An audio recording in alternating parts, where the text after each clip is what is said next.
In today's episode of Fly to Freedom, I'm going to be talking about why you already have what it takes to recover. Welcome to Fly to Freedom, the Anorexia Recovery Podcast. This podcast is for you if you're living in a restrictive eating disorder or supporting somebody else. I'm Julia Trehane, your host, an eating disorder recovery coach. And I lived in 40 years of anorexia, orthorexia, and exercise addiction before my recovery journey led me to complete freedom. Wherever you are in your recovery journey, this podcast is for you to help you grow and heal. Let's get on with the episode. Today's episode is dedicated to something really special, actually, and it's how can we turn the very things, the very traits, characteristics we have that once fueled the eating disorder into really powerful tools for recovery. And you might be wondering, well, how can the characteristics that contributed to my struggles possibly help me heal? But the truth is, many of the traits that drive an eating disorder, traits like determination, perfectionism, people-pleasing, black and white thinking, empathy for others, and even OCD behaviors and rigid routines, these aren't inherently bad. It's how we've been using them that makes the difference. So in today's episode, we're going to explore how each of these traits has been used to drive the eating disorder, and more importantly, how we can repurpose them to support our journey towards healing. So let's kick off with a trait that is often seen as one of the cornerstones of anorexia: determination. This trait is a double-edged sword, one that many of us use with relentless precision during our time in an eating disorder. But determination isn't always negative. It's incredibly powerful and a force that, when harnessed correctly, can be the driving energy behind your recovery journey. So let's have a look at how determination is often channeled in ways that reinforce the eating disorder's grips. It's that iron will that allows you to refuse food even when every single fiber of your being is crying out for nourishment. It's that persistence that keeps you going with rigid diets or the intense exercise routines, even when your body is screaming for rest. The research in the field of eating disorders has shown that people with anorexia often possess a heightened level of self-control and determination, which they use to apply to extreme weight loss and stick to strict diets and rules. According to a study published in the Journal of Abnormal Psychology in 2013, this determination is linked to a reward-based learning process in the brain. The brain's reward system, particularly the dopamine pathways, can become hyper-responsive to the success of restricting food intake or losing weight. And this actually creates a positive feedback loop where determination to restrict food or lose weight is continuously reinforced by feelings of accomplishment and control.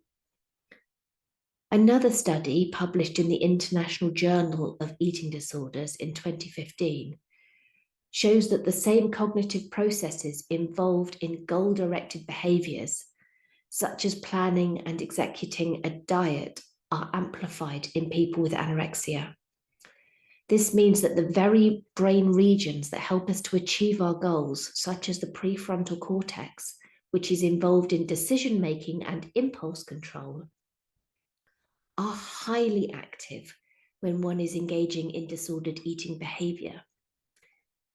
But here's the thing, this incredible determination, this relentless pursuit of control and success isn't a bad thing. It's the target of that determination that needs to change. During the eating disorder, the focus has been on shrinking, controlling, and denying. And in recovery, we can shift that focus towards growth, acceptance, and self-care. So, how can we take this determination and turn it into a force for good? The key lies in reframing your goals and using your natural tenacity to pursue recovery with the same vigor that you once applied to restricting. So begin by setting clear, positive recovery goals. These goals should be specific, measurable, attainable, relevant, and time-bound. SMART. Specific, measurable, attainable, relevant, and time-bound. For instance, a goal centered on weight or appearance. Focus on goals like, I will nourish my body with 3 balanced meals and snacks each day. Or, I will attend all my coaching sessions this month. When you set recovery-orientated goals, you give your determination a new and healthy focus. Determination often thrives in the context of routine. In the eating disorder, this might have looked like a very strict eating or exercise routine. And in recovery, you can create different routines that support your health and well-being. You can establish a routine that includes the regular meals and enough sleep, and build into your routine time for relaxation and self-care. And the consistency of a routine can actually help you channel determination into maintaining habits that support recovery. Just as the brain's reward system was activated by restrictive behaviors during anorexia, it can also be trained to respond to positive recovery-focused behaviors. So when you engage in practices that reward your recovery efforts, whether it's treating yourself to a favorite activity after a coaching session or celebrating your progress by being kind to yourself and noticing how well you've done, over time, these rewards help retrain your brain to associate determination with positive, health-enhancing actions rather than restrictive ones. Recovery is not linear. There will be setbacks and challenges, but this is where your determination can be one of your greatest assets. You can use it to build resilience by refusing to give up, even when the road gets tough. Every time you face a challenge, remind yourself of the strength you've already shown in managing the eating disorder. That same strength can be redirected to overcoming the obstacles in recovery. Research from the Journal of Health Psychology in 2014 suggests that people who display a high degree of determination are more likely to persist in recovery efforts and are better equipped to cope with setbacks, which leads to more successful long-term outcomes. Cognitive restructuring. Cognitive behavior therapy techniques help you identify and restructure the thoughts that drive your determination. For example, if you're determined to avoid a certain food out of fear, a good coach or therapist can help you challenge and change these thoughts. Instead of thinking, I can't eat this because it will make me gain weight, you can reframe it to, eating this food is part of nourishing my body and supporting my recovery. By changing the way you think about your goals, you can change the way you apply your determination. Determination doesn't have to be harsh or punishing. In recovery, you can pair it with self-compassion and mindfulness practices, such as meditation or deep breathing, which can help you stay grounded and focused on your recovery goals. Self-compassion allows you to be kind to yourself, especially when things don't go perfectly, which they don't in recovery or generally in life. By combining determination with these more gentle practices, you can maintain your focus on recovery without falling into the trap of self-criticism or rigid thinking. So, determination is an incredibly powerful trait, one that displayed a significant role in the eating disorder, but it's also a trait that can lead you to recovery. By setting positive goals, creating supportive routines, reinforcing healthy behaviors, and practicing self-compassion and mindfulness, you can harness that determination to build a life that's healthy, balanced, and fulfilling. Remember, the same strength that once fueled your eating disorder can now fuel your healing. So let's look at another trait that plays a significant role in anorexia, and that's perfectionism. For many people, the drive to be perfect is not just a personality quirk. It's a punishing force that pushes you to meet impossibly high standards. Whether it's attempting to achieve the perfect body, maintaining the perfect diet, or living the perfect life, perfectionism can feel like a motivator and a burden. But just like determination, perfectionism is a trait that can be repurposed to support your recovery rather than undermine it. During anorexia, perfectionism often manifests in obsessive behaviors and rigid thinking patterns. The desire to appear perfect can lead to extreme dieting, excessive exercise, and a fixation on achieving a certain weight or body image. This pursuit of perfection is not just a psychological phenomenon. It's deeply rooted in cognitive processes that affect how you perceive yourself and the world around you. A study published in the International Journal of Eating Disorders in 2016 found that people with anorexia often exhibit a type of perfectionism known as maladaptive perfectionism. This form of perfectionism is characterized by an unrealistic expectation of flawlessness, combined with harsh self-criticism when those expectations aren't met. The study highlighted that maladaptive perfectionism is strongly correlated with the severity of eating disorder symptoms, as it perpetuates a cycle of dissatisfaction and compulsive behaviors. Research, again from the Journal of Abnormal Psychology, reveals that perfectionism is linked also to all or nothing thinking, which is a cognitive distortion where there's no middle ground. You might think, if I don't eat perfectly, I've failed. If I'm not thin, I'm worthless. And this black and white thinking fuels the perfectionist mindset, driving you to take more extreme measures in an attempt to meet impossible standards. But the good news is, perfectionism, when approached differently, can be transformed into a really powerful tool for recovery.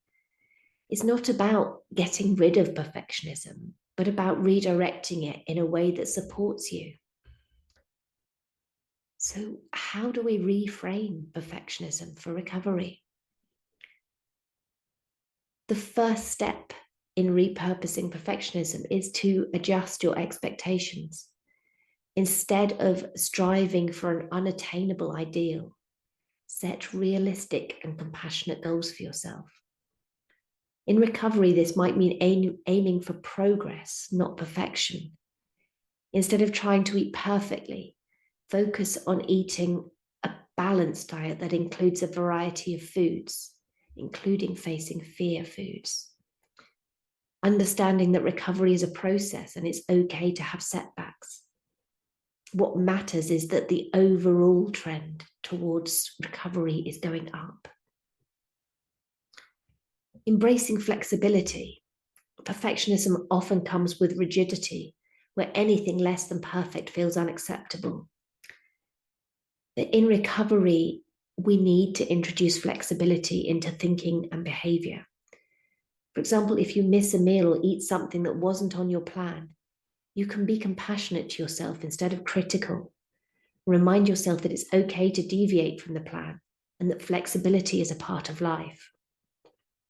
Over time, this approach helps weaken the perfectionist mindset and creates room for growth and self-acceptance. Perfectionism doesn't have to be your enemy. It can be a powerful tool for mastering recovery skills. Your attention to detail and high standards can be used to track your progress in therapy, to prepare nourishing meals and making sure your body gets everything she needs, or to organize your recovery resources. Channeling your perfectionism into productive activities can help you stay motivated and engaged in your recovery journey. If you're caught in the thought, I must eat perfectly or I'm a failure, you can reframe this into a more balanced perspective, such as it's okay to want to be healthy, but perfection isn't required. Mindfulness is another powerful tool for addressing perfectionism. It involves staying present in the moment and noticing your thoughts without judgment. When perfectionist thoughts arrive, mindfulness allows you to recognize them without getting caught up in them. So while perfectionism is often seen as a negative trait, it doesn't have to be. When redirected, it can really help you in your recovery. By setting realistic goals, embracing flexibility, and using techniques like mindfulness, you can transform your perfectionism from pressure to progress. Recovery is not about being perfect. It's about making progress, one step at a time. Just gonna have a quick drink. People pleasing is a trait that many people with anorexia share. I certainly did. And it's often rooted in the desire to feel accepted, valued, and liked, which can lead you to prioritize other people's needs and opinions over your own. When you're struggling with anorexia, people-pleasing behaviors might look like altering your habits to fit social expectations, hiding your struggles to avoid worrying people, or constantly seeking validation through appearance and behavior. In recovery, however, people-pleasing can be transformed into a form of self-compassion. It can help you learn to care for yourself in the same way that you've cared for others. Instead of sacrificing your well-being to keep others happy, you can use your empathetic nature to prioritize your own health and boundaries. People-pleasing during anorexia often involves sacrificing your own needs to meet the expectation of others. Whether it's conforming to the societal ideals of thinness, eating in ways that make you appear healthy in front of others, or denying yourself nourishment to avoid standing out. People-pleasing can drive harmful behaviors that feed the eating disorder. You might find yourself constantly trying to make others happy, even if it means hurting your own health. Research has shown a strong connection between people-pleasing and eating disorders, particularly in women. A study published in the Journal of Clinical Psychology in 2018 found that people with eating disorders often exhibit high levels of interpersonal dependency and a fear of rejection. These individuals tend to rely on external validation, whether from family, friends, or society, to feel a sense of worth, which can lead them to prioritize others' needs over their own well-being. This behavior often translates to a fear of letting others down by not adhering to a certain body image or lifestyle. People-pleasing is also often driven by a deep fear of rejection or abandonment. The need to be liked or accepted can result in conforming to others' expectations, even when it's harmful to your health. The fear of rejection can make it difficult to set boundaries, especially when it comes to food or recovery choices. You might feel pressured to eat or not eat in certain ways to fit in or avoid conflict. However, this trait can be rechanneled. In recovery, people pleasing can help you build a compassionate relationship with yourself, where you learn to care for your own needs without guilt or fear. The first step to repurposing people pleasing is to recognize that your needs matter just as much as anyone else's. During anorexia, you may have spent so much time worrying about others that you neglected your own health. In recovery, it's really important to develop an awareness of what you need, whether that's more nourishment, rest, or support. Prioritize your needs without guilt and check in with yourself. What do I need right now? It is an act of self-care to meet your own needs with the same kindness you offer others. Learning to set boundaries. People pleasers often struggle to say no because they're worried about disappointing others. But setting healthy boundaries is really important for maintaining your recovery. If you know that diet talk is triggering for you, practice kindly but firmly setting boundaries with friends or family who have these conversations. Let them know that your well-being, you'd prefer not to discuss diet's appearance or weight. Setting boundaries doesn't mean you care less about others.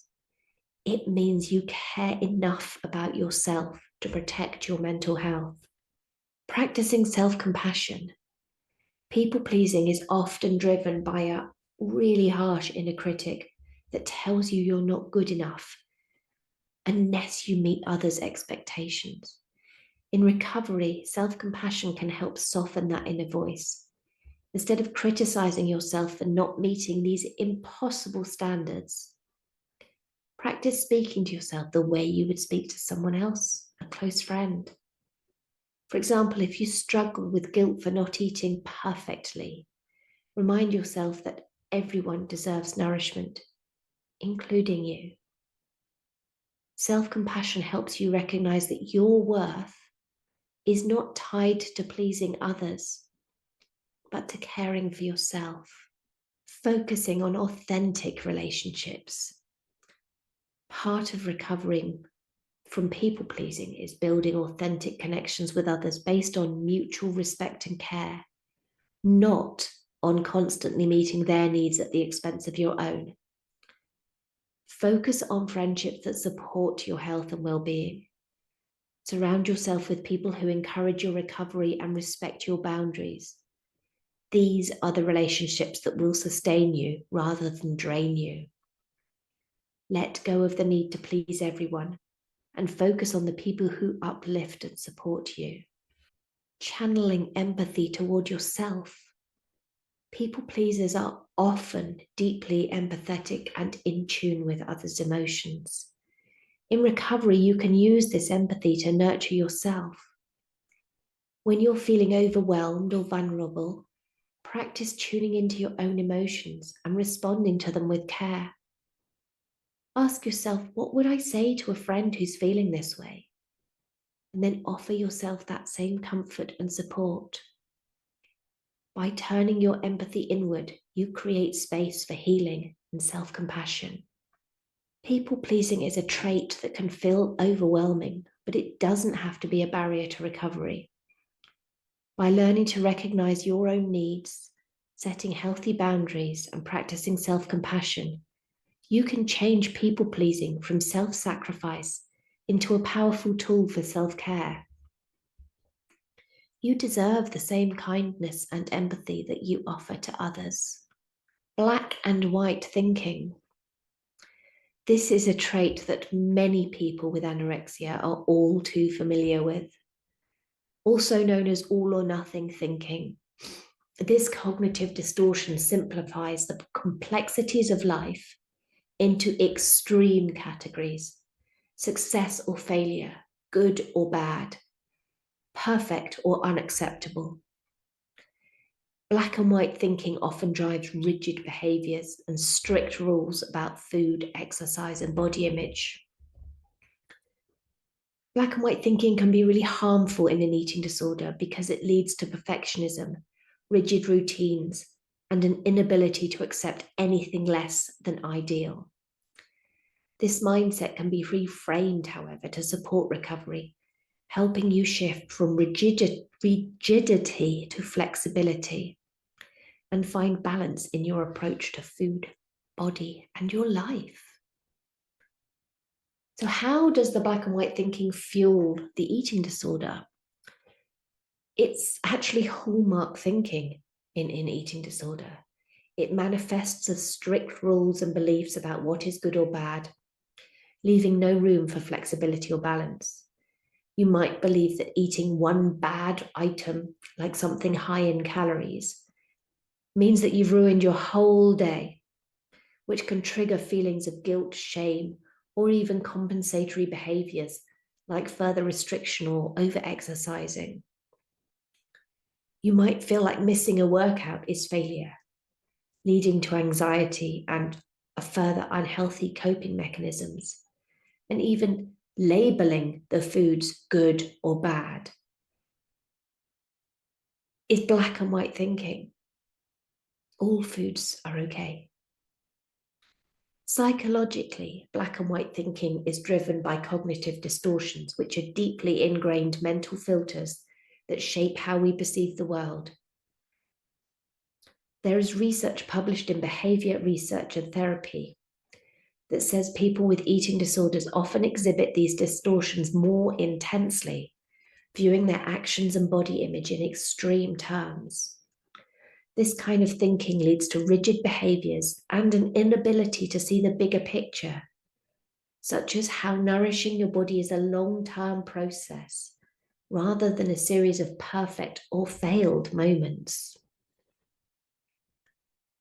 The black and white mindset is also connected to a broader issue, the intolerance of uncertainty. Many people with anorexia struggle with uncertainty, whether it's around food, weight, or life in general. To combat this discomfort, they adopt rigid rules to create a sense of control. Unfortunately, this only exacerbates the problem, as life is inherently uncertain and food is never as predictable as a set of rules. But here's the shift.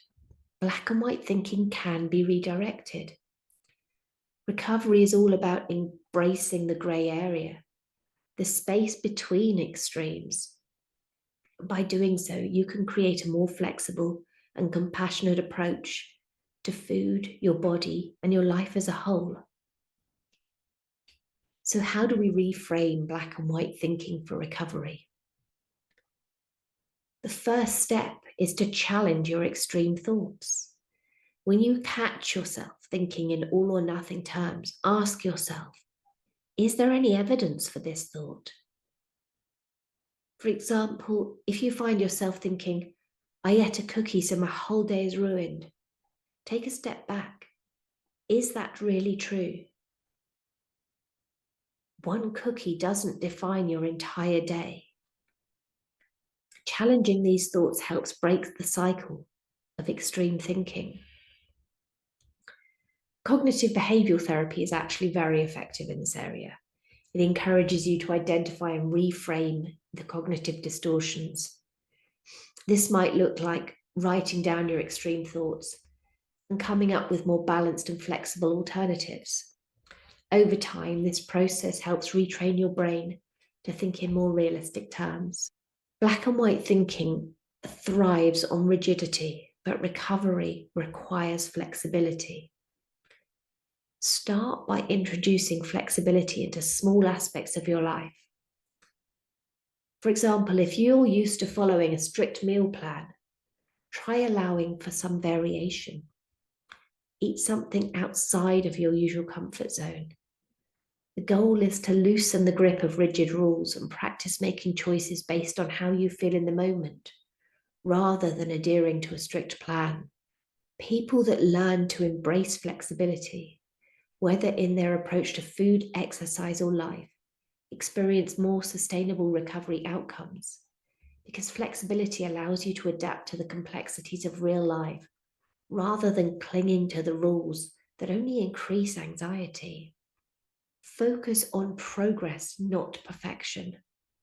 In recovery, one of the most important shifts is to learn to focus on progress rather than perfection.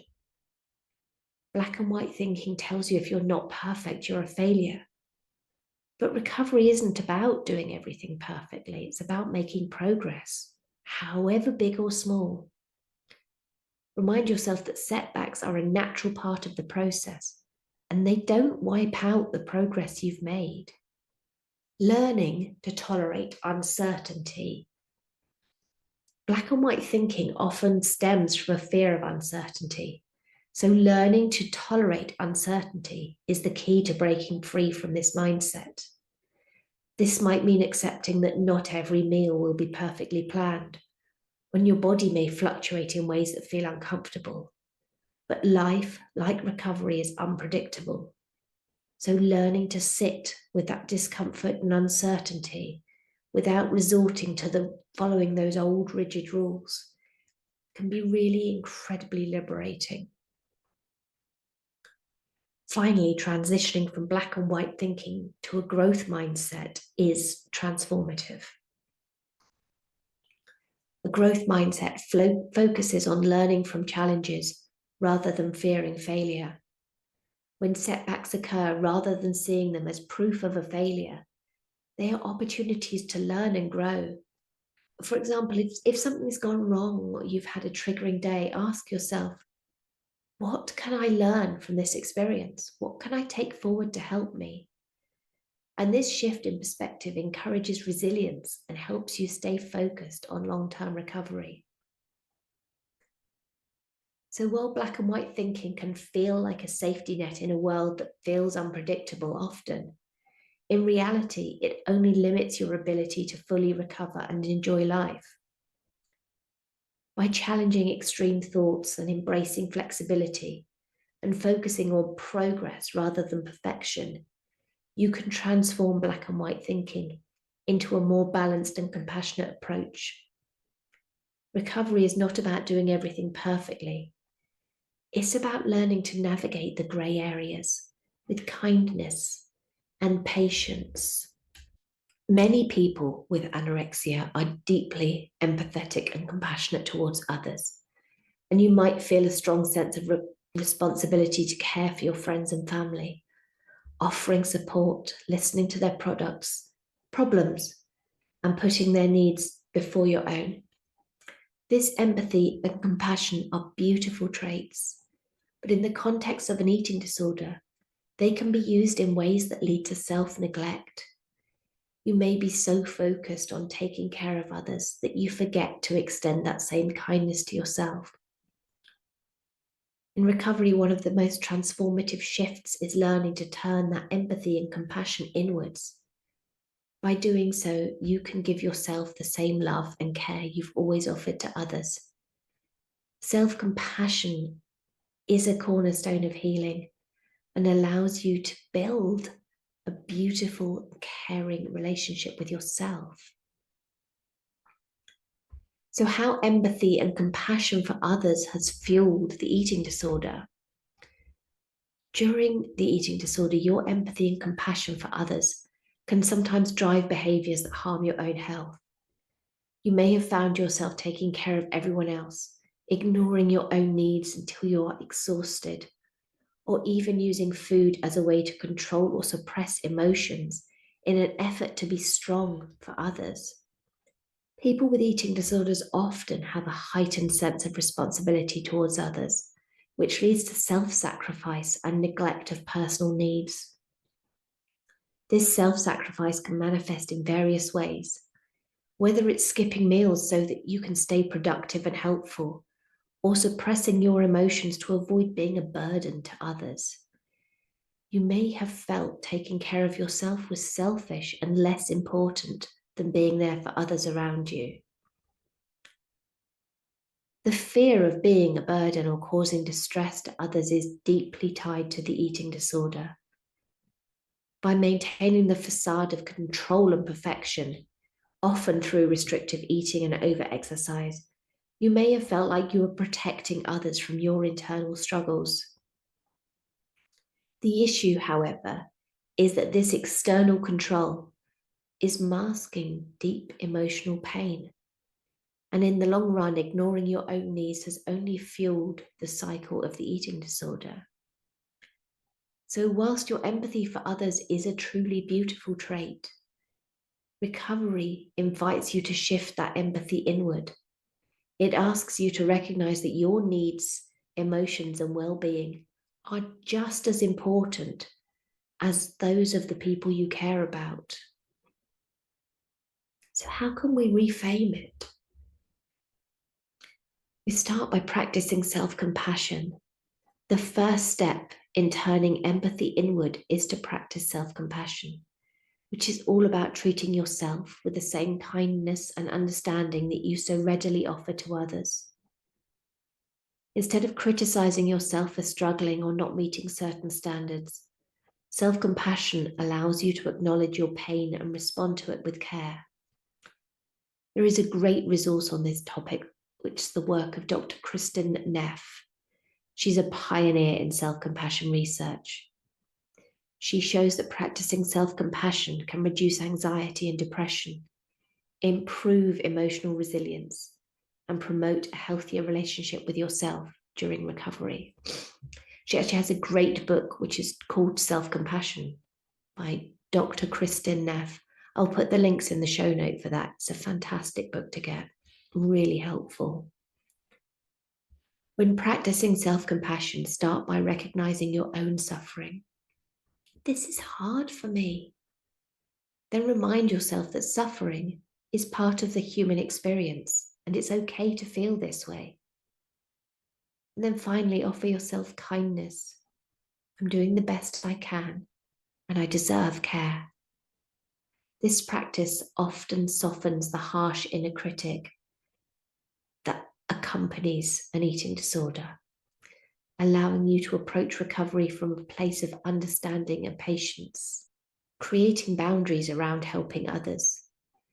Empathy for others is a beautiful trait, but it can become overwhelming if you're constantly giving without filling up your own cup and taking time for yourself. So in recovery, it's really important to establish boundaries about how much emotional energy you give to others. You might be used to being the go-to person for everyone else's problems, but you need to protect your own well-being too. Boundaries are not about shutting people out. They're about creating space for yourself to heal. For example, if a friend or family member is going through a tough time, it's okay to support them without taking on their emotional burden as your own. You can say things like, I care about you, but I need to take care of myself right now. Establishing these boundaries allows you to conserve your emotional energy for your own healing journey. Learning to receive help. One of the challenges that people with anorexia often face is the difficulty in asking for or accepting help. You might be just so used to caring for others that you feel uncomfortable receiving support. But it's really important to learn that you deserve care just as much as anyone else. Learning to receive help is an act of self-compassion. It acknowledges that you don't have to go through recovery alone.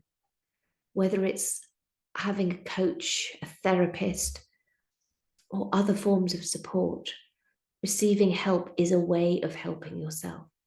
Allowing others to support you doesn't make you weak, it makes you human. In fact, research published in Eating Disorders, the Journal of Treatment and Prevention 2020, shows that support plays a critical role in sustained recovery. People who feel supported are more likely to make lasting progress than those who recover in isolation. Tuning into your own emotions. Empathy for others often involves being highly attuned to their emotions. In recovery, it's important to direct that same attentiveness towards your own emotional landscape. This means checking in with yourself. How am I feeling right now? What do I need emotionally? Often anorexia suppresses these feelings, leading to disconnection from your emotional needs. By tuning into your emotions, you can better understand what drives certain behaviors and learn to respond to your emotional needs in a healthier way. If you're feeling overwhelmed, stressed, or sad, recognize that these emotions are valid. You're allowed to have them, and give yourself permission to take care of them without resorting to unhealthy coping mechanisms. Journaling, meditation, mindfulness, therapy, and coaching are all great tools for staying connected to your emotions and learning to respond to them rather than pushing them down. Balance compassion for others and yourself. Compassion for others is a wonderful quality, but recovery requires a balance between giving and receiving. You have to fill up your own cup in order to be able to be there for others. You can continue to care deeply for others, but you must also recognize that your own well-being is just as important. This balance might look like setting aside time each day to focus on self-care, whether that's nourishing your body with a balanced meal, taking time to relax, or finding a creative activity that brings you joy. This balance can also extend to how you interact with others. If a friend is going through a difficult time, you can offer support while maintaining your boundaries. You could say, I'm here for you, and I also need to take some time to take care of myself. This way, you're able to offer compassion without sacrificing your own needs. Empathy and compassion are powerful traits, but they're not just for others, they're for you too. By turning them inward and practicing self-compassion, you can nurture yourself through the recovery process. Learning to receive help and tuning into your emotions are all ways to balance your care for others with your care for yourself. Remember, your well-being is just as important as the well-being of those you care about. Now let's talk about another common trait that often revolves around control.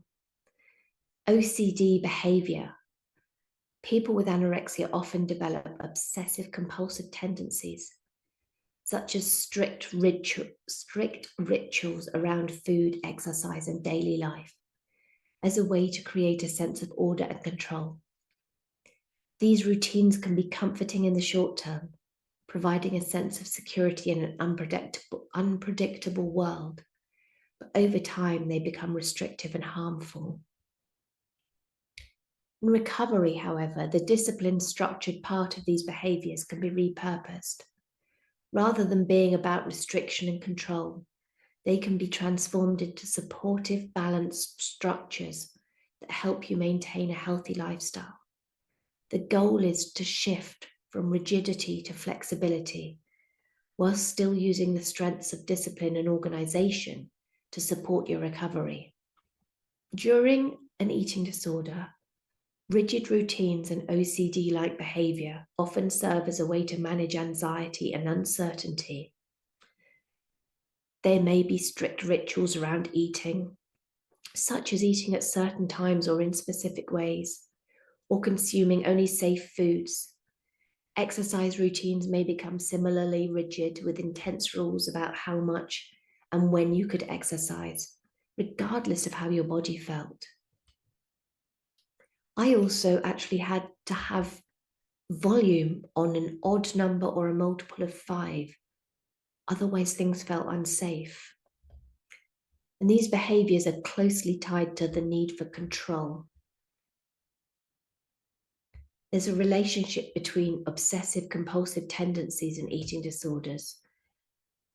These rigid routines can provide temporary relief from anxiety, but they ultimately reinforce the disorder by preventing flexibility and reinforcing fear around change. The rules that govern your food intake, exercise, and daily routines become non-negotiable, which leaves no room for spontaneity, relaxation, or enjoyment.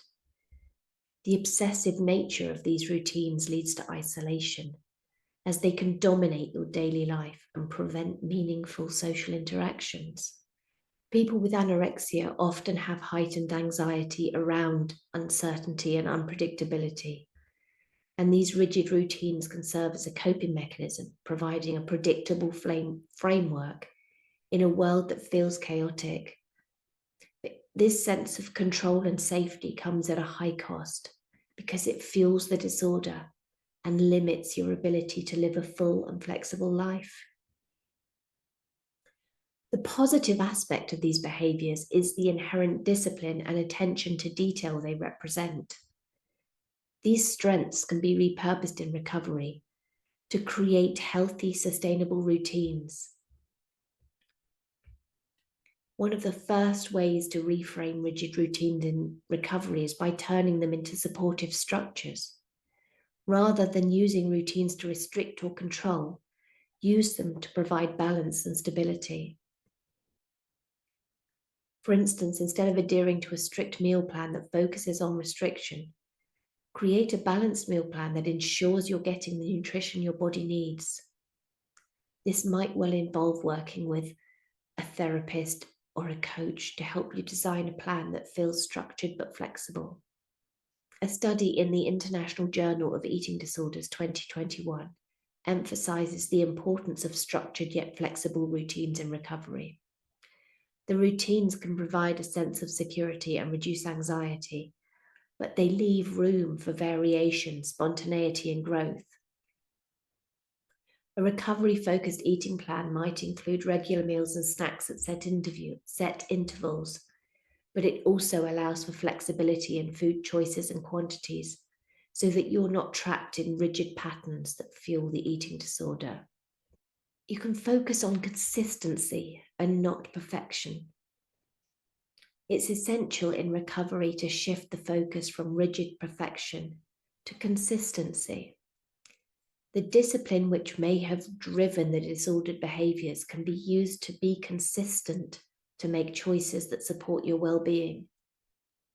Instead of obsessing over perfect adherence to rigid rules, focus on consistently nourishing your body, listening to its needs, and treating it with respect.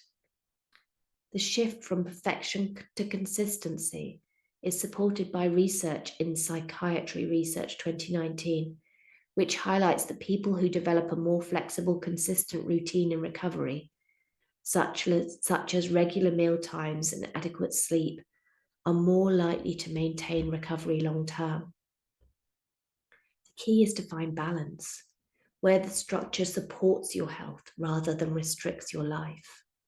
Using discipline for self-care, the discipline that often drives OCD-like behaviors, can be really valuable when redirected to self-care.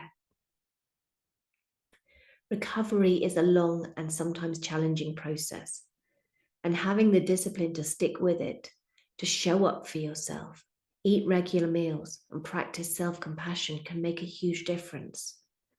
So the key is to use your discipline to support behaviors that nourish and heal you, rather than behaviors that restrict and control you. Finding joy in new routines. Another important part of recovery is discovering the joy in routines that are no longer focused on restriction or control. This might mean creating a morning routine that involves a lovely breakfast, time to relax or meditate, maybe a gentle walk in nature. You can find new hobbies or activities that bring you happiness, like art, reading, crochet. Allowing space for rest. In the context of rigid routines, rest can often feel like a forbidden luxury. However, in recovery, learning to rest and allow your body time to heal is an absolutely crucial part of the whole recovery process.